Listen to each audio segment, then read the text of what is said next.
समन्ता चक्रवालेषु अत्रा गच्छन्तु देवता सद्धम्मं मुनिराजस्य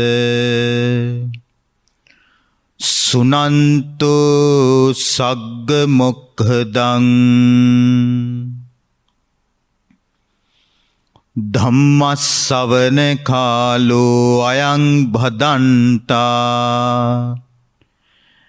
ධම්මස්සවන කාලෝ අයං භදන්තා ධම්මස්සවන කාලෝ අයං භදන්තා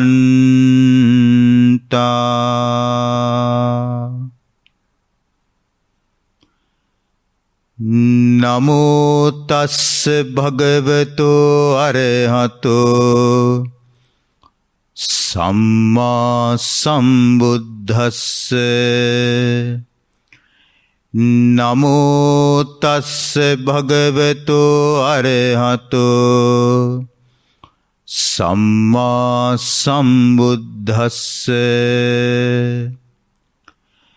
නමෝ තස්ස භගවතෝ අරහතෝ සම්මා සම්බුද්දස්ස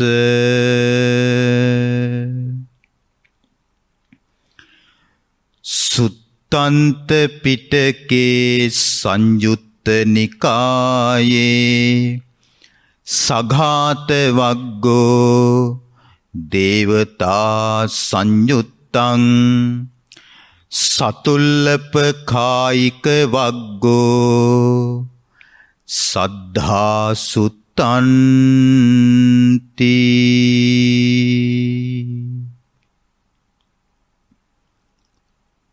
තුන් ලොවට අග්‍ර වූ ශාන්ති නායකයාණන් වහන්සේ වන භාග්‍යවත් අරහත් සම්මා සම්බුදු රජාණන් වහන්සේට නමස්කාර කරමි.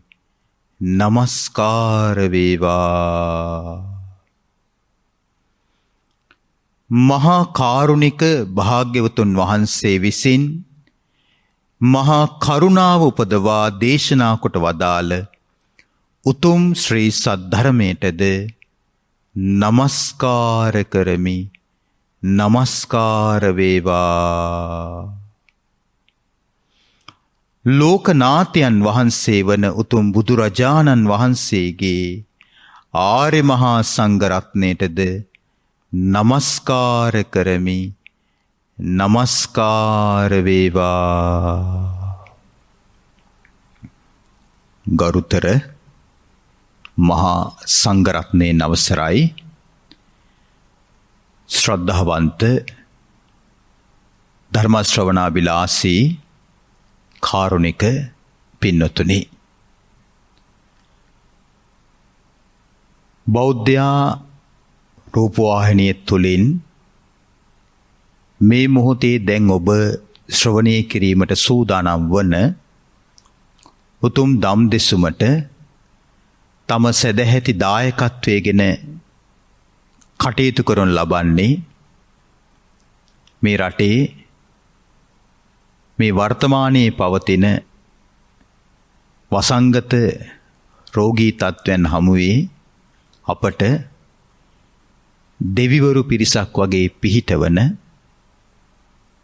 මේ වෛද්‍යවරයෙක් වෛද්‍යතුමියක්ගේ ප්‍රමුඛ දායකත්වයෙන් තමයි මෙම ධම් දෙසුමට තම සදැහැති දායකත්වය ලැබෙන්නේ.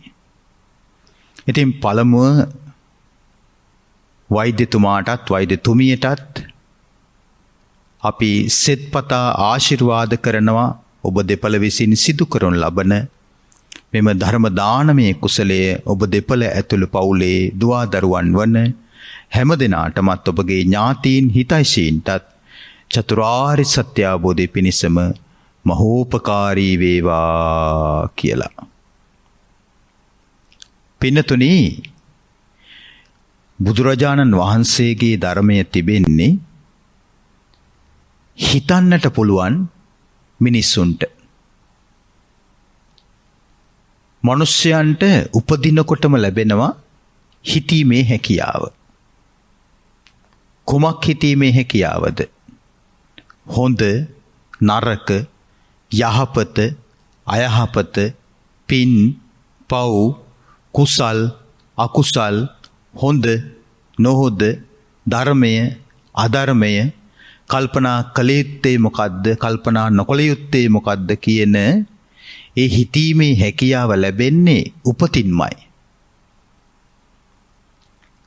ඇතැම් කෙනෙකුට ඒ උපතින්ම ලැබෙන හිතීමේ හැකියාව තරුණ වෙනකොට, වැඩිහිටි වෙනකොට වඩා වඩාත් වර්ධනය වෙනවා. ඇතැම් කෙනෙකුට ඒ හිතීමේ හැකියාව කර්මානුරූපීවම නොලැබී යනවා. එහෙනම් හැම කෙනාටම සමානව හිතන්නට පුළුවන්කම ලැබෙනවා නෙමෙයි. දැන් අපි ගත්තොත් පාසලක පන්තියක්. ගුරුවරයා සියලුම සිසුන් ඉලක්ක කරගෙන සමානව තමයි අධ්‍යාපනය ලබා දෙන්නේ පෙර පාසලේ සිට. අපි හිතමුකෝ පන්ති කාමරයක දරුවන් 40ක් ඉන්නවා කියලා. ඒ 40 දෙනාම පන්තියේ පළමුවෙනියා වෙන්නේ නැහැ. අන්තිමයා වෙන්නෙත් නැහැ. ගුරුවරයා ලබා දෙන්නේ සමාන අධ්‍යාපනයක් නම් දරුවෙක් පළමුවෙනියා වෙන්නත් තවත් දරුවෙක් අන්තිමයා වෙන්නත් හේතුව කුමක්ද? අර කර්මානුරූපීව ලැබෙන හිතන්නට පුළුවන් හැකියාව. භාගතුන් වහන්සේ දේශනා කරනවා මේ හිතන්නට පුළුවන් හැකියාව ලැබෙන්නේ මිනිස්සෙකුට කර්ම විපාකයකට අනුවයි. මොකද්ද කර්ම විපාකය? ඔන්න ඇතැම් කෙනෙක් ඉන්නවා තමන් නොදන්නා දේ, තමන්ට වටහා ගන්න නොහැකි දේ, තමන්ට නොතේරෙන දේ දැන උගත් බුද්ධිමත් අය වෙත ගිහිල්ලා අහනවා. මේකේ අරුතේ කුමක්ද? මේක තේරුම් ගන්නේ කොහොමද? මේක මේ විදිහට කල්පනා කරොත් හරිද? මේක මේ විදිහට කල්පනා නොකරොත් හරිද කියලා වෙන් වශයෙන් අහනවා. එතකොට දැනුගත් බුද්ධිමත් අය නිවැරදි මාර්ගය, නිවැරදි පිළිතුර ලබා දුන්නට පස්සේ මේ කෙනා බුද්ධිමත් වෙනවා. ඒතර තමන් නොදන්නා දෙයක් දන්නා කෙනෙකුගෙන් අහගන්න ප්‍රධාන වශයෙන් තියෙන්න දෙපෙయ్యේ නිහතමානීකමක් නේද? ආගේ නිහතමානීකමත් එක්ක තමයි සසරේ බුද්ධිමතෙක් බවට පත්වීමේ හැකියාව ලැබෙන්නේ. එනං එක හැම කෙනාටම ලැබෙන්නේ නැත්තේ ඒකයි. ඕක ලෞකික පැත්ත. ලෝකෝත්තර පැත්ත ගත්තට පස්සේ මේ ලෝකයේ ගුණවත්, සිල්වත්, ඥානවන්ත, ප්‍රඥා සම්පන්න උතුමන් ඉන්නවා.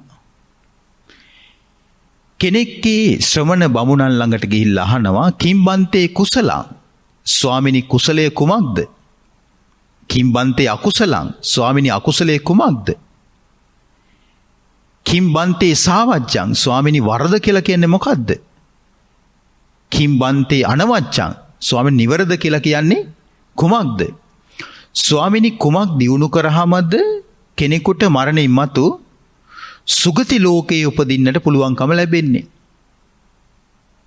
ස්වාමිනී කුමකට වසඟුණාට පස්සේද කෙනෙක් මරණින් මත්තේ දුගතිගාමී වෙන්නේ කියලා අර බුද්ධිමත් නුවණැති සිල් ගුණ දම් වලින් සමන්විත මහාන බමුණන් වෙත ගිහිල්ලා අහනවා. එහුවට පස්සේ ඒ සිල්වතුන් ගුණවතුන් ඥානවන්තයන් ඒ අහන පුද්ගලයාට ලෝකයේ ඇත්ත කියලා දෙනවා. මෙහිම අය මරණින් මත්තේ සුගතිගාමී වෙනවා. සුගතිගාමී වෙලා ඒ කර්මයන්ගේ විපාක ඉතිරි වෙලා තිබිලා මනුලෝ උපන්නොත් බුද්ධිමත්. දැක්කද? එහෙනම් බුද්ධිමත් භවයේ රහස තමයි හැම විටම යමක් ඉගෙන ගන්නට තියෙන රුචිය සාමාන්‍ය රුචියක් නෙමෙයි අභිරුචියක්. අභිරුචිය කියලා කියන්නේ ඉගෙන ගන්න දේ ආසාවෙන් ඉගෙන ගන්නවා. දැන් අපේ ජීවිතවල අපි රුචිකත්වය ඉක්මවා ගිය අභිරුචියකටපත් වෙච්ච දේවල් තියෙනවානේ. ඇතැම් කෙනෙක් අභිරුචියක් දක්වනවා මේ පොත් කියවන්න. දැන් නම් පොත් කියවීම අඩුයි මොකද මූණු පොත තියෙන නිසා. අද හැම දෙනාම මුවායාගෙන ඉන්නේ අර අඳුනක් දිහා බලාගෙන ඉන්න අර පේන කියන මිනිස්සෙක් වගේ මේ ජංගම දුරකථනයේටනේ ස්මාර්ට්ෆෝන් එකටනේ. ඒසා කියවීම අද අඩුයි. නමුත් ඇතැම් කෙනෙක්ගේ අභිරුචිය තියෙනවා කියවීමට. ඒතර කියවන කෙනා මොනවම හරි දැනුමක් ලබනවනේ. දැනුමක් ලබන විතරක් නෙමෙයි. මානසික ඒකාග්‍රතාවය ලබන කෙනෙකුත් වෙනවා. hey කියවන්න බෑ හිතේ පැටලෙල්ලක් තියෙනවනම්. දැන් අපි ගත්තොත් පිටු 100ක පුංචි පොතක් ගමුකෝ. ඒතර මේ පිටු 100 ඉවර වෙනකන් කියවන්න හිතේ යම් තැම්පත් බවක් තියෙන්න ඕනේ නේද? කියවන කෙනා මනස තැම්පත් කරන කෙනෙක් බවට පත් වෙනවා. ඇතැම් කෙනෙකුගේ අභිරුචිය තියෙනවා මොනවාම අලුත් දෙයක් මේ නව නිෂ්පාදනයක් සොයා ගන්න. තේරෙනවද? අභිරුචිය. ඇතැම් කෙනෙක්ගේ අභිරුචිය ආහාරවලට. තේරෙනවද? ඇතැම් කෙනෙක් අභිරුචිය දක්වනවා චිත්‍රපටිවලට, ටෙලිනාට්‍යවලට, වෙනම වාර්තා වැඩසටහන්වලට. ඇතැම් කෙනෙක්ගේ අභිරුචිය තියෙන දේශපාලනයට, ප්‍රවෘත්තිවලට. ඇතැම් කෙනෙක් අවාසනාවකට වැඩිපුර හිතේ කැමැත්තක් උපදව ගන්නවා මත්ද්‍රව්‍යවලට, මත්පැන්වලට, නරක ඇබ්බැහි නරක පුරුදුවලට. එවැනි දෙයකට නම් ඇබ්බැහි වෙලා ගියොත් බේර ගන්නවා කියන එක බොරුවක්. ලේසියෙන් කරන්න බෑ.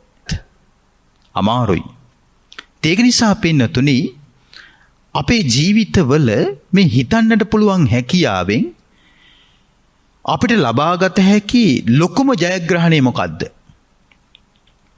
මේ හිතන්නට පුළුවන් හැකියාවෙන් අපිට ලබා ගන්න පුළුවන් ලොකුම දිනුම මොකද්ද? ඒ තමයි චතුරාර්ය සත්‍ය ධර්මය අවබෝධ කර ගැනීම. ඒක තමයි ලොකුම ජයග්‍රහණය කියලා කියන්නේ. අනිත් ජයග්‍රහණ සියල්ලම ඉන් මෙපිට තියෙන්නේ. එලං හිතන්නට පුළුවන් මිනිස්සයා ලබන ලොකුම ජය තමයි චතුරාර්ය සත්‍ය ධර්මයේ හිතීම. භාගතුන් වහන්සේ දේශනා කරනවා මෙන්න මෙහෙම. මහණෙනි හිතට එන දේවල් හිතනවනේ. හිතට එන දේවල් හිත ඉන්නවනේ. මේ හිතට එන සිටිවිලි අතර ඔහි ඉබාගාතේ එක එක දේවල් හිතන්න යන්න එපා කියනවා.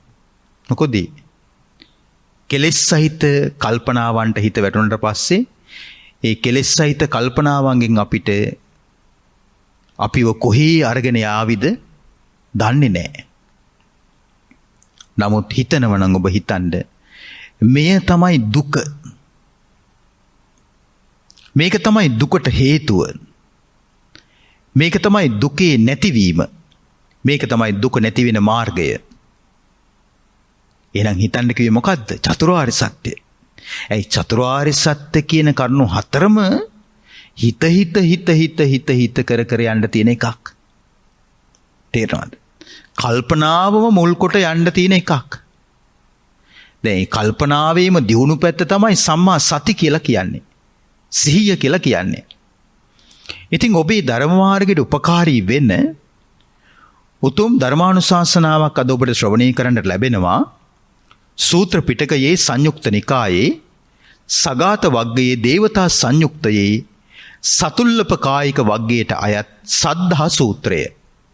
ශ්‍රද්ධාව පිළිබඳව භාගතුන් වහන්සේට දෙවිවරු ඇවිල්ලා කරපු ප්‍රකාශය තමයි සද්ධා සූත්‍රය කියලා කියන්නේ.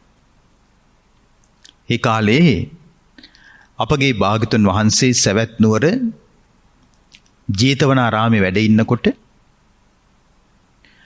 රාත්‍රී පෙරයම මෙන්ම රාත්‍රී මැදියමත් ඒ වගේම රැය අවසන් වීමෙන් පාන්දර ජාමෙටත් හරියට දෙවිවරු ඇවිල්ලා තිබෙනවා. බුදුරජාණන් වහන්සේව මුණ ගැහෙන්න, සාකච්ඡා කරන්න, තමන්ගේ අදහස් භාගතුන් වහන්සේට පවසන්න. මේකත් ඒ වගේ දවසක්. එදා සතුල්ලපකායක දෙවිවරු, ඒ කියන්නේ එක්තරා දේව නිකායක් සතුල්ලපකායක කියලා කියන්නේ. මේ සතුල්ලපකායක දෙවිවරු රැය පහන් වන වෙලාවේ කියලා කියන්නේ පාන්දර මුළු ජේතවනයම ඒකාලෝක කරගෙන භාගතුන් වහන්සේ ළඟට දෙවිවරු පැමිණියා. ඇවිදින් භාගතුන් වහන්සේට වන්දනා කළා. පැත්තකින් සිටගත් ඒ දෙවිවරු අතර එක්තරා දෙවියෙක් භාගතුන් වහන්සේට මෙහිම පවසනවා.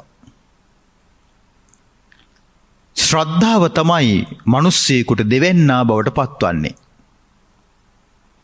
මිනිස්සෙකුගේ දෙවනියා තමයි කියනවා ශ්‍රද්ධාව කියලා කියන්නේ. කියන්නේ මිනිස්සයා මෙහෙම ඉන්නවා, ඒ මිනිස්සයා සමග තව දෙවැන්නෙක් ඉන්නවා නම් ඒ දෙවැන්නා බවට පත්විය යුත්තේ කවුද? ශ්‍රද්ධාවයි කියලා මේ දෙවි කෙනෙක් පවසනවා. ඉතින් ශ්‍රද්ධාව නැති බව යම් කෙනෙක් තුළ පිහිටා නැත්නම්, ඒ කියන්නේ යම් කෙනෙක් තුළ ශ්‍රද්ධාව තියෙනවා නම් ඔහු කීර්තියට පත් වෙනවා. අන්න දැක්කද? ශ්‍රද්ධාවන්තයා ප්‍රසිද්ධ වෙනවා කියනවා. කීර්තිය කියලා කියන්නේ ප්‍රසිද්ධිය කියන එකනේ. ප්‍රසිද්ධියට පත් වෙනවා. පිරිවර සම්පත් ඇති වෙනවා. ඒ ශ්‍රද්ධාවන්තයා වටා තව බොහෝ පිරිසක් එකට ඒකරාශී වෙනවා. ඔහු ශරීරය අතහැරියාම සුගතිය උපදිනවා. එහෙනම් අපි මුලින්ම කතා කරමු ශ්‍රද්ධාව පිළිබඳව. ශ්‍රද්ධාව කියන එක ධර්මයේ නම් සඳහන් කරන්නේ ඉද බික්කවේ අරිය ශාවකෝ සද්දෝ හෝති සද්ධාති තථාගතස්ස බෝධින් ඉතිපිසෝ භගවා රහං සම්මා සම්බුද්ධෝ ආදී වශයෙන්. මහණෙනි, මෙහිලා තථාගත ශ්‍රාවකයා සද්දෝ හෝති, ශ්‍රද්ධාවන්ත තැනැත්තෙක් වෙයි. සද්ධාති තථාගතස්ස බෝධින්, බෝධි කියලා කියන අවබෝධයට. සද්ධාති කියලා කියන අදහ ගන්නවට. ඒතර සද්ධාති තථාගතස්ස බෝධින්, අවබෝධය අදහ ගන්නවා කාගේද? තථාගතස්ස, තථාගතයන් වහන්සේගේ අවබෝධය විශ්වාස කරනවා, අදහ ගන්නවා කියලා කියන්නේ. නිකන් ඇදහිල්ලක් නෙමෙයි. තථාගතයන් වහන්සේගේ අවබෝධය විශ්වාස කරනවා. කොහොමද විශ්වාස කරන්නේ? තථාගතයන් වහන්සේගේ අවබෝධය විශ්වාස කරන්නට මූලික කරුණු 9ක් තිබෙනවා. ඒවට තමයි නව අරහදී බුදුගුණ කියලා කියන්නේ.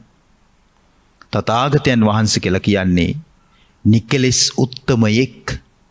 අපි ඒක සිහි කරන්න ඕනේ. අපි වගේ කෙනෙක් නෙමෙයිනේ. සාමාන්‍ය පුද්ගලයෙක් නෙමෙයි.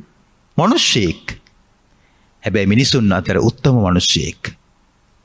ශ්‍රේෂ්ඨ මිනිස්සෙක්, අග්‍ර මිනිස්සෙක්. අපි වගේම මව කුසකින් මෙලොව එළිය දුටු මිනිස්සෙක්. නමුත් සාමාන්‍ය මිනිස්සෙක් නන් නෙමෙයි. උපතේ සිට ප්‍රාතිහාර්ය දක්වපු මිනිස්සෙක්. තේරෙනවද? ඒක තමයි විශේෂත්වය. එතකොට උන්වහන්සේ තුල තිබ්බ ඒ ගුණ අතර පළමු ගුණය තමයි, ප්‍රමුඛ ප්‍රකට ගුණය තමයි උන්වහන්සේගේ හිතේ රාගය නැහැ. රාගය කියන්නේ මිනිස්සයා පැටලෙන දෙයක් නෙමෙයිද? රාගයේ තියෙන මිනිස්සයා පැටලෙන තැන හොයන්න බෑ. ඒ පටලවිල්ල බුදුරජාණන් වහන්සේට නැහැ. එහෙනම් කොහේ ගියත් රාගයෙන් අවුල් හටගනීද? හටගන්නේ. ද්වේෂය නැහැ. ද්වේෂය කියලා කියන්නේ මිනිස්සු පැටලෙන තැන නෙමෙයිද? ඒ ද්වේෂයෙන් පැටලෙන්න බුදුරජාණන් වහන්සේට නැහැ. මෝහය නැහැ. මෝහය නැහැ කියන්නේ රැවටෙන්නේ නැහැ. රැවටීම කියන එකත් මිනිස්සු පැටලෙන තැනක් නෙමෙයිද? අපේ ජීවිත කාලය තුල අපි එක සැරයක් හරි කාට හරි රැවටිලා තියෙනවා.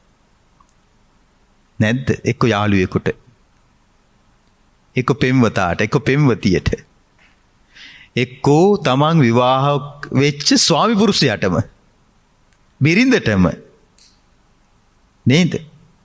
කාට හරි කෙනෙකුට අපි ජීවිතේ රැවටිලා තිබෙනවා. බුදුරජාණන් වහන්සේ රැවටිලාම නැහැ. එනංගික ලේසි වැඩක් නෙමෙයි.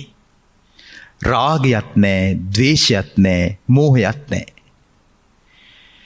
තවදුරටත් අපි අරහං ගුණය ගැනම තේරුම් ගත්තොත් රාග දේශ මොහ හටගන්නේ පින්නතුනි මේ ජීවිත අභ්‍යන්තරයේ යම්කිසි ඒ රාග දේශ මොහ හටගන්න පරිසරයක් තිබීම නිසානේ. તો රාග දේශ මොහ හටගන්නට ප්‍රධාන වශයෙන් හේතු වෙන්නේ ආයතන 6. ඇස, කන, නාසය, දිව, කය, මනස. වෙන මේ 6 තමයි අපි ජය ගන්න ඕනේ.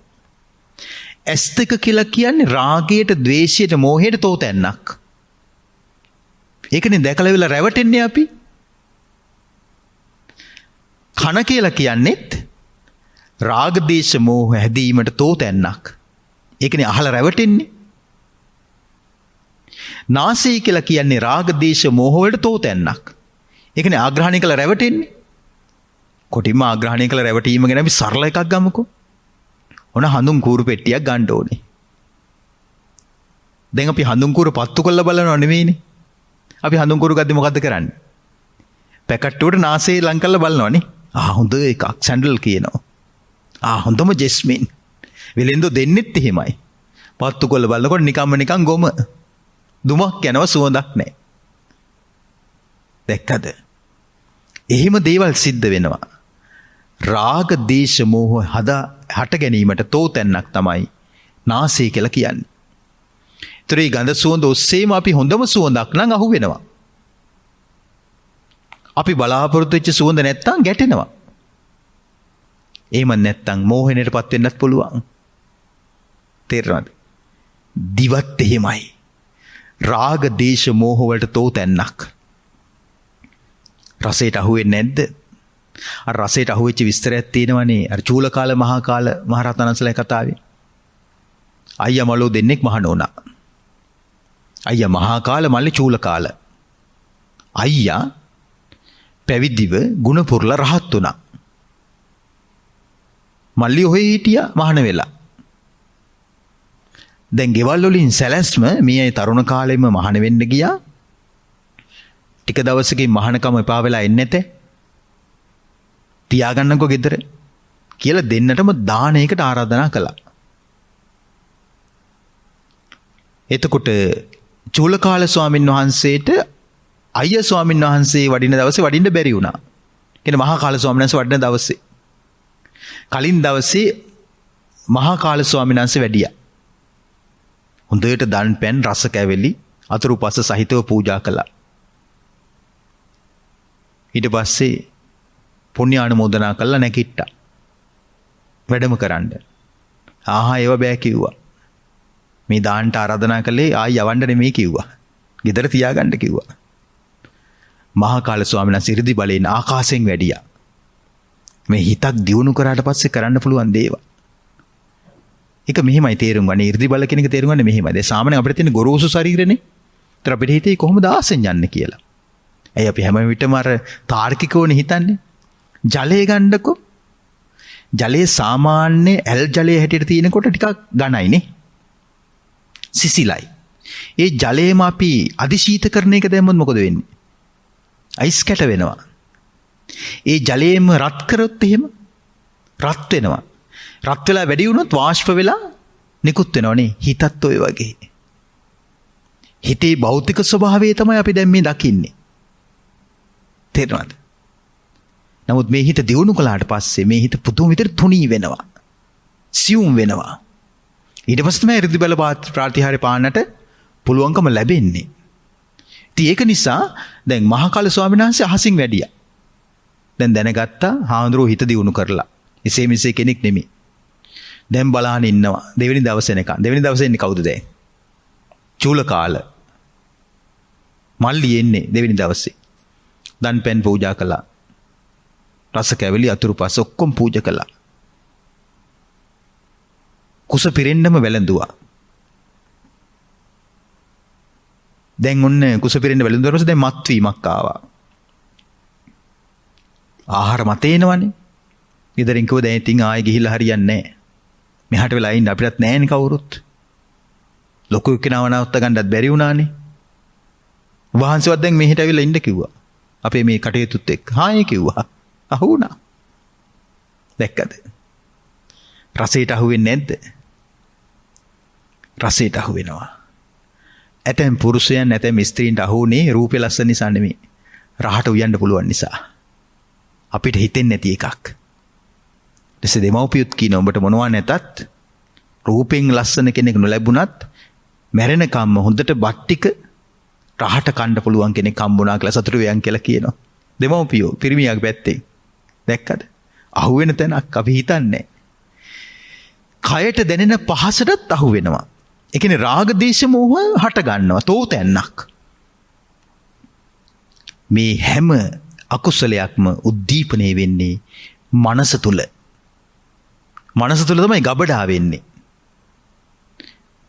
පරිගණකයක අර හાર્ඩ් ඩිස්ක් එක කියලා කියන්නේ නේද? අන්න ඒ වගේ හැම දෙයක්ම තැම්පත් වෙලා තියෙනවා මනසේ. පරණ දේවල්, දැන් වෙන දේවල්, අනාගත සැලසුම්, සාංශාරික දේවල් හැම එකක්ම මේ මනෝ ලෝකයේ තුල ගබඩා වෙලා තියෙනවා. හැබැයි හොයන්න බෑ ගබඩා වෙලා තියෙනවා කියලා. එතන විතර අපිට හිතා ගන්න බැරි අතීතයට අපේ හිත යන්නේ නැද්ද? ඒක තමයි හිතේ ස්වභාවය. තේරෙනවද?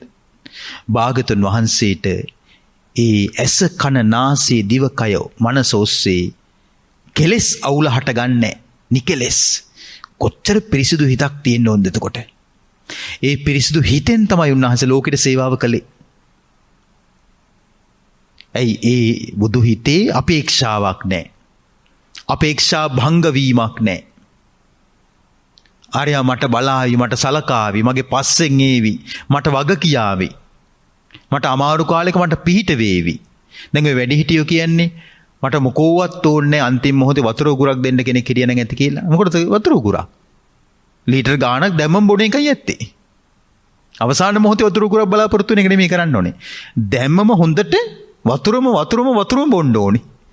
අන්තිම මොහොතේ වතුර උගුරක් බලාපොරොත්තු නොවෙන්න. ඒ කියන්නේ ධර්මයෙන් හිත හදා ගන්න ඕනේ. පුළුවන් කාලේ. ඒ විදිහට බුදුරජාණන් වහන්සේගේ අරහං සම්මා සම්බුද්ධ විද්‍යාචරණ සම්පන්නාදී නවරහාදී බුදු ගුණයන් ගැන හිත පහදවා ගැනීම තමයි ධර්මයේ තුල ශ්‍රද්ධාව කියලා හඳුන්වන්නේ. ඒ ශ්‍රද්ධාව ඉන්ද්‍රියක්. ඉන්ද්‍රියක් කියලා කියන්නේ ඇසක් වගේ ජීවිතේ බද්ධ වෙලා තියෙන්න ඕනේ. තේරෙනවද? මේ අතපය වගේ ජීවිතේ බද්ධ වෙලා තියෙන්න ඕනේ. ඒ ශ්‍රද්ධාව බලයක්. බලයක් කියලා කියන්නේ මේ ඇහි බලයක් තියෙන. මොකද ඇහි බලය? ලෝකේ තියෙන දේවල් බලන්න පුළුවන්. ඒක තමයි ඇහි බලය. මේ අතපයේ බලයක් තියෙනවා. මේවා එහාට මෙහාට නමන්න හකුළු වන්න දිගාරින්න පුළුවන්. මෙවෙන් බර උස්සන්න පුළුවන්. නේද? බලය. ඒ වගේ ශ්‍රද්ධාවටත් බලයක් තියෙනවා.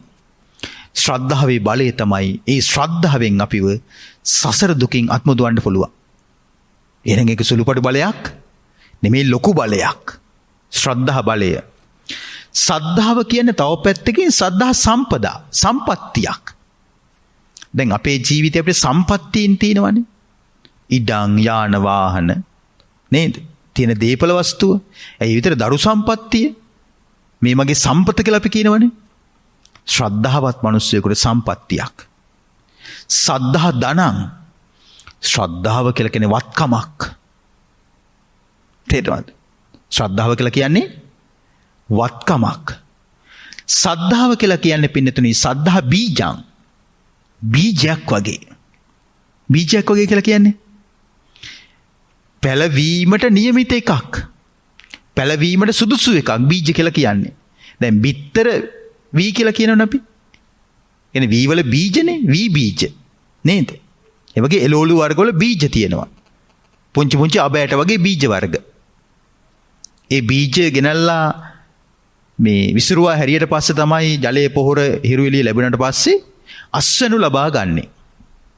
ඒතර හැකියාව අර පුංචි බීජයේ තිබ්බා. හැබැයි බීජයෙන් කවුරුත් අඹ කැඩුවේ නැහැ. දෙලුම් කැඩුවේ නැහැ. දොඩම් නාරං කැඩුවේ නැහැ. නමුත් ඒ පළතුරු හට ගන්නා ස්වභාවයේ මූලික පසුබිම ඒ බීජය තුළ තිබ්බද නැද්ද? එහෙනම් ශ්‍රද්ධාව කියන බීජෙත් එහෙමයි. ශ්‍රද්ධාව ලද පමණින් නිවන ලැබෙන්නේ නැහැ. නමුත් නිවන් දකින්නට පුළුවන් හැකියාව ශ්‍රද්ධාව තුළ තිබෙනවා කියන එක අපි අවබෝධ කරගන්න ඕනේ.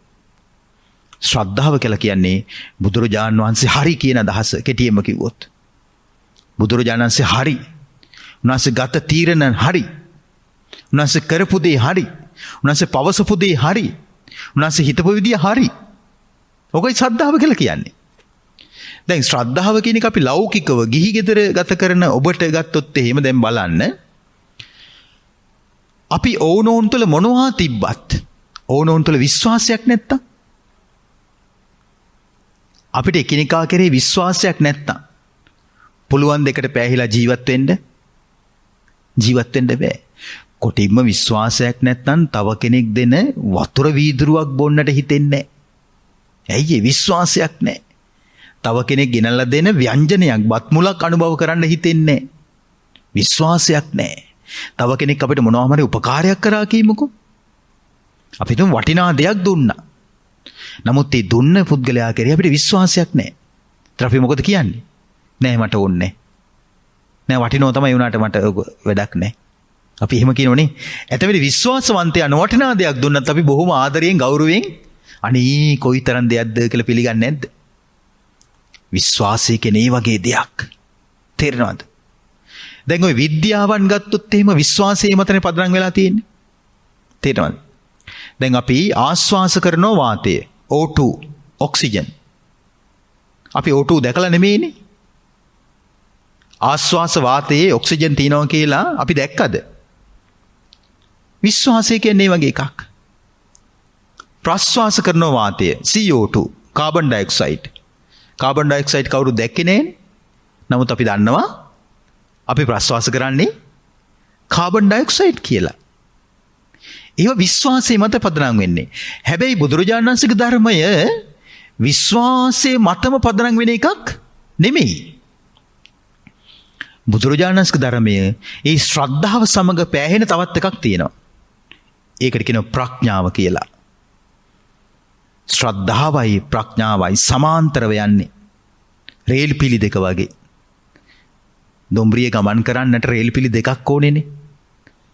ඒ කියන්නේ ගමන ආරම්භයේ සිට ගමනාන්තය දක්වාම රේල් පිලි දෙකක් තිබ්බොත් තමයි ගමනේ යන්න පුළුවන්කම ලැබෙන්නේ. ධර්ම මාර්ගයේ තුලත් නිවන දක්වාම මේ භව ගමන නිමා කරන මාර්ගේ යන්නට ශ්‍රද්ධාව වගේම තව මොකක්ද ඕනේ? ප්‍රඥාවත් ඕනේ. දැන් අපි අර විද්‍යාවම ගමුකෝ O2 CO2 කතාව. අපි ප්‍රඥාවෙන් විනිවිද දැක්කද? ඔක්සිජන් තියනවා කියලා. ඒක විශ්වාසයේ විතරයි.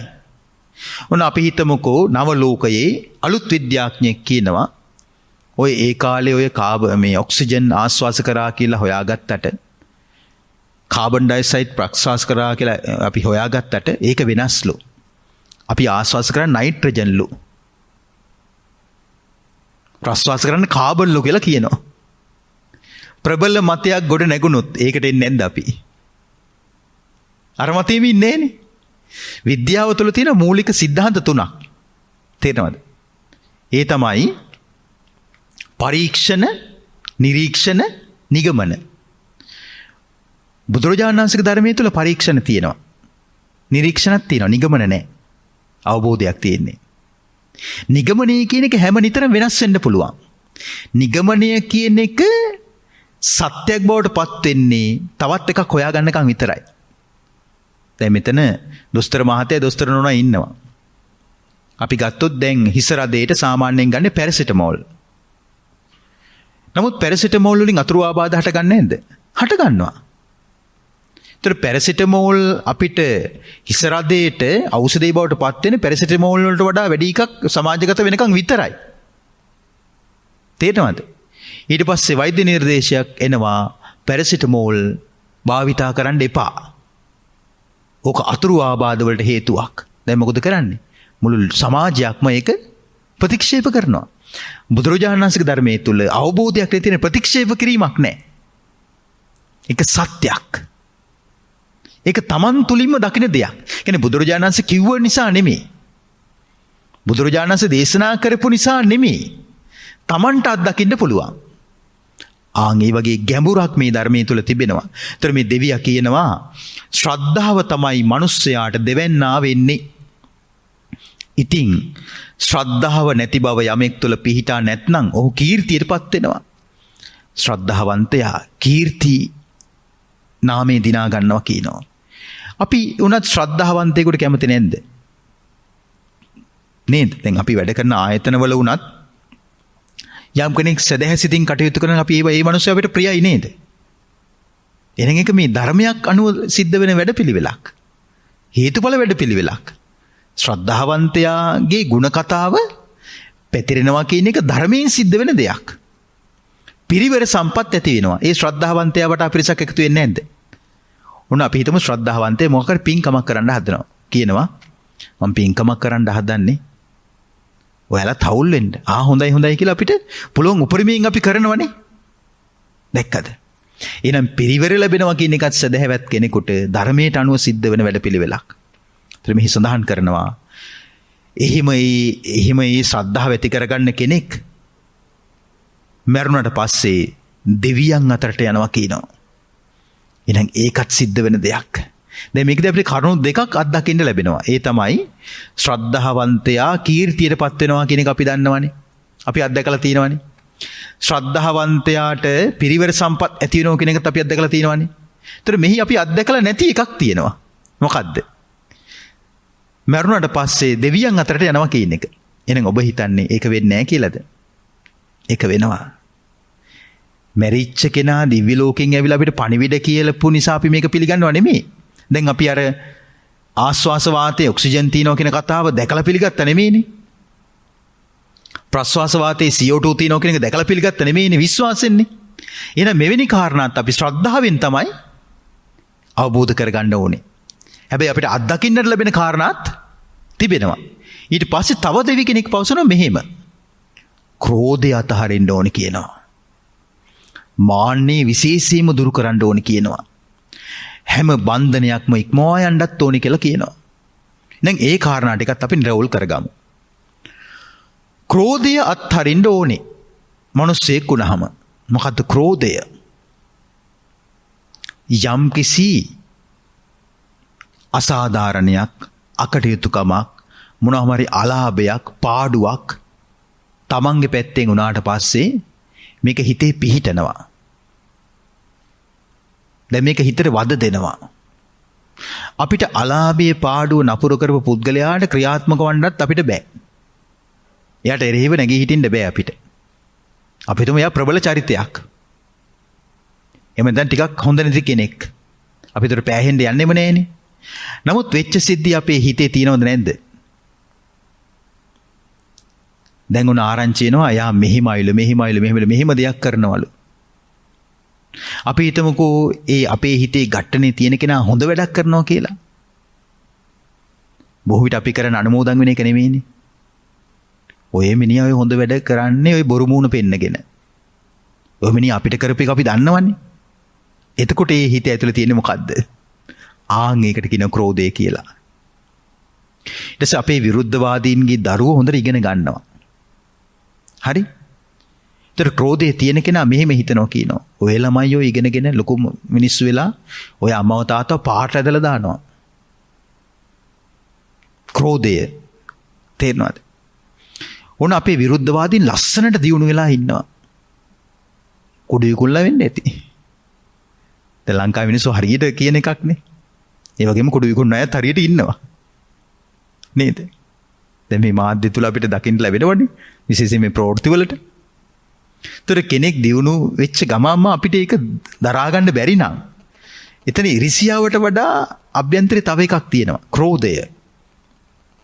අපි බොහෝ විට කෙනෙකුගේ දියුණුවට අකමැති වෙන්නේ අපිට ඒ කෙනාගේ මොකක් හරි ලැබිලා නැහැ. අපි හිතපු දෙයක්. එමෙතන ඒ කෙනා අපිට අතීතයේ රිද්දලා තියෙනවා. ඒ රිද්දීමට අපි යාගෙන් පලි අරගෙන නැහැ. ඒතර ඒ කෙනාගෙන් අපි පලි අරගෙන නැති නිසා, එයාට අපි රිද්දලා නැති නිසා අපි සිටිවිලි වලින් හිතනවා ඔය මිනිහට හොදක් වෙන්න එපා. ඒතර මොකද්ද ඇතුලේ තියෙන්නේ? ක්‍රෝධය. ක්‍රෝධය කියන එක තේරුම් ගන්න එහෙමයි.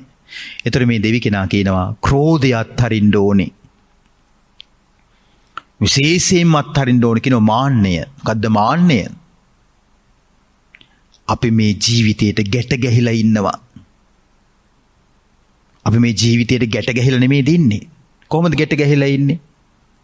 මම කියලා, මගේ කියලා, මගේ ආත්මයයි කියලා. බුදුරජාණන් වහන්සේගේ ධර්මයේ තුල උන්වහන්සේ විදර්ශනාවේදී අපිට කියලා දෙන්නෙම මගේ කියලා හිතන්න එපා. මගේ නෙවෙයි කියලා හිතන්න. මම කියලා හිතන්න එපා. මම නෙවෙයි කියලා හිතන්න. මගේ ආත්මය කියලා හිතන්න එපා. මගේ ආත්මය නෙමෙයි කියලා හිතන්න. ඒකට පාලියෙන් කියන්නේ නේතං මම නේසෝ හමස්මි නමේසෝ අත්තාති. උන්වහන්සේ විශේෂයෙන් එහෙම හිතන්න කියන්නේ මේ ඇහැ, කන, නාසය, දිවකය, මනස ගැන. මේ ඇස්, කන්, නාස ආදී මේ ආයතන 6 මගේ නොවේයි, මම නොවේයි, මගේ ආත්මය නොවේයි කියලා දිගින් දිගටම මේ හිතට ඒ විදර්ශනා නිමිත්ත පුරුදු කරනකොට කාටවත් කාවත් අහිමි වෙන්නේ නැහැ. කාගවත් මොකවත් නැති වෙන්නේ නැහැ. හැබැයි මේ ජීවිතය හා බැඳී පැවතිච්ච මමත්වේ නැති වෙනවා. වෙන මොකවත් නැති වෙන්නේ නැහැ. මමත්වේ නැති වෙන්නේ. මමත්වේ නැති වුණා කියලා කියන්නේ කෙලෙස් නැති වෙනවා. එතෙන් කෙලෙස් එක්කනේ අපි මේ ජීවිතේට ගැට ගැහිලා ඉන්නේ. එතකොට මේ දෙවි කෙනා පවසනවා මාන්නේ දුරු කරන්න ඕන කියනවා. මාන්නේ ප්‍රධාන වශයෙන් ත්‍රිවිධාකාරයි. අන් අයට වඩා මම පහත්. එහෙම හිතනවනේ. අරයට තරම් මට බෑ. අපි සාමාන්‍යයෙන් එදිනෙදා ජීවිතේත් කතා කරනවනේ. ඒකට අර ගොල්ලෝ අර බලන්නකො. අපිට තමයි නැත්තේ. මොකද්ද එතන තියෙන්නේ? හීනමානය. එයත් එකයි මාත් එකයි ඔයත් එකයි මමත් එකයි. ඒක මොකද්ද? සදිසමානය. අපි ඔක්කොම එකයි කියන අදහස. අපිට වඩා අරගොල්ලෝ. එතන ඒගොල්ලන්ට වඩා අපි එහෙමයි. එතන දෙන්නේ එහෙමයි. ඒගොල්ලන්ට වඩා අපි කොච්චර ඉදිරියෙන් දින්නේ? අපිට කොච්චර පුළුවන්කමක් තිබෙනවද? දැන් විවාහාරික ලෝකේ අපි මේව කතා කරනවා. බැලු බැලමුර අපිට ඒකේ වැරදක් පේන්නේ නැහැ. නමුත් එතන තියෙන්නේ මිනුම් දණ්ඩක්. ඒ මිනුම් දණ්ඩට කියන්නේ මාන්නය කියලා. අන් අයට වඩා අපි පහත්, අන් අයයි අපි සමානයි, අනිත් අයට වඩා අපි උසස්. ඒකට කියන සෙය්‍යමාන කියලා කියනවා. සෙය්‍ය කියන උසස් කියන එකනේ. ඒතර මේ හීනමාන්නය, සදිසමානය සහ සෙය්‍යමානය කියන තුනම දුරු කරන්න ඕන කියනවා. ඒ තුනම දුරු කිරීමට හේතු වෙනවා අර කලින් කියන ලද අනිත්‍ය භාවනාව. ඇස, කන, නාසය, දිවකය, මනස අනිත්‍යයි. මේවා මගේ නොවේයි, මම නොවේයි, මගේ ආත්මය නොවේයි කියලා මේක මේ විදර්ශනා කරනවා නම් මේ දැන් ওই වර්තමානයේ තුල තියෙනවනේ ආතතිය කියලා ප්‍රසිද්ධ රෝගී ස්වභාවයක් නේද? තාපෙත්තකින් ගත්තොත් ඒ විෂාදය නේද? ડિප්‍රෙෂන් කියලා කියන්නේ නේ. විෂාදයේ තත්ත්වය තියෙනවනේ. තමන්ට තමන් ගැන එපා වීම, කලකිරීම, නිින්ද යන්නේ නැහැ. එහෙම නැත්නම් අධික නිින්ද, ආහාර අරුචිය, එහෙම නැත්නම් ආහාර අභිරුචිය නේද? විවිධ ස්වභාවයන් තියෙනවා. රුස්සන්නේ නැහැ, පොඩි දෙයකට කිපෙනවා, ගැටෙනවා, මලානික වෙලා ඉන්නවා, කිසි දෙයකට හිත දෙන්නේ නැහැ, ඔහි කලකිරීම බහුලව ඉන්නවා. මේ හැම දෙයකටම මේ අනිත්‍ය භාවනා මනසිකාරයෙන් පුදුමාකාර පිහිටක් ලැබෙනවා. එහෙනම් මේකෙන් එකක් පැහැදිලි. බුදුරජාණන්සේගේ ධර්මයේ තියෙන්නේ භාවිතා කරන්න. එන පාවිච්චි කරන්න තියෙන්නේ. භාගතුන් වහන්සේගේ ධර්මයේ තියෙන පුළුවන් තරම් පාවිච්චි කරන්න. ඔබ හිතනවද මිනිස්සු මේක පාවිච්චි කරනවා කියලා? අහල පැත්තකින් තියෙනවා. තේරෙනවද? ඒක මේ වගේ. ඔන්න ගමනක් යන්න හරාඹු දානවා, මාල දානවා, වල්ලු දානවා, ඔරලෝසු බඳිනවා, ලස්සන ඇඳුම් අඳිනවා. ගමන ගිහලා ආවට පස්සේ ගලවල තිනවා. වර්තමානයේ ධර්මයේත් එහෙමයි. මිනිස්සු ඒ වෙලාවට අහගෙන ඉන්නවා. ඒ වෙලාවට මිනිස්සුන් හිතන ඇත්ත තමයි, ඇත්ත තමයි. ඒකනේ. වැටහෙනවා. තේරුම් යනවා. හැබැයි ගලවල පැත්තකින් තියෙනවා. මේ ධර්මයේ තියෙන ගලවල පැත්තකින් තියන්න නෙමෙයි භාවිතා කරන්න. කොච්චර භාවිතා කරන්නද? හැම නිතරම භාවිතා කරන්න. කොහොමද? සතර ඉරියව්වෙම භාවිතා කරන්න. තිට්ටං චරන් නිසින්නෝවා සයානෝවා යාවතස්ස විගත මිද්ධෝ. කොටෙම නිදි ඇඳට ගිහිල්ලත් මේ ධර්මයේ තියෙන පාවිච්චි කරන්න.